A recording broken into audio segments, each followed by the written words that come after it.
All right, so I'm standing in the kitchen right now, and I just opened up this door which heads down to the basement.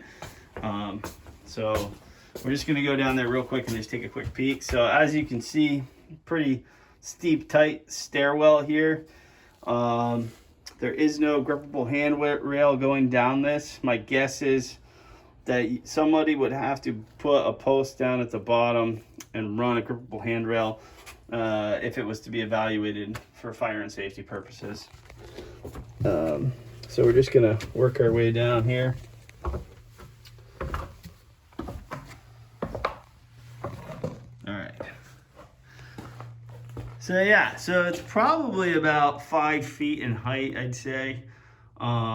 You do have a pretty extensive sump pump, moisture mitigation system here.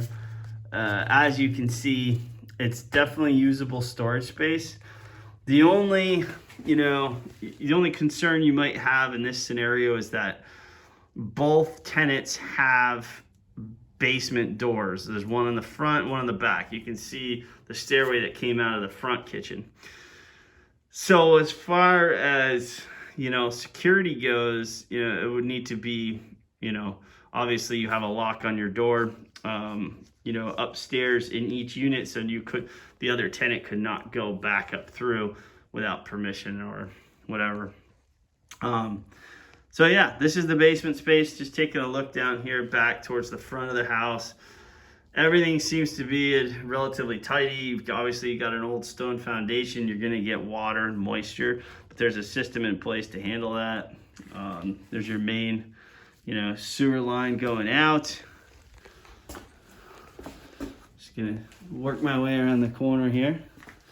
So this is all decent storage space, obviously taking into consideration the water. So here we go. So the drainage system is it brings water into here, and there's your sump pump out, which is directly lined into your main sewage out here. So it doesn't seem to be an issue, seems to work pretty good. You got a little bit of standing water here and there, but the truth is that's just the way these old houses work. You've got the utilities seem to be in good shape. They're raised up off the floor, and which is good for an old house like this, or well, anything has to be really. But looks like the hot water heater is relatively new.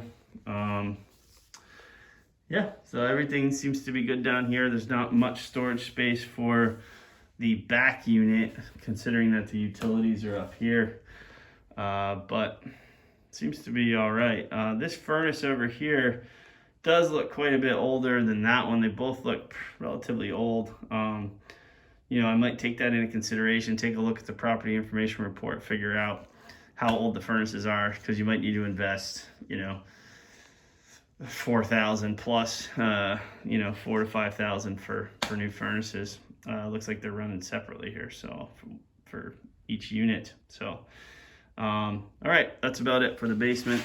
Not much to show down here.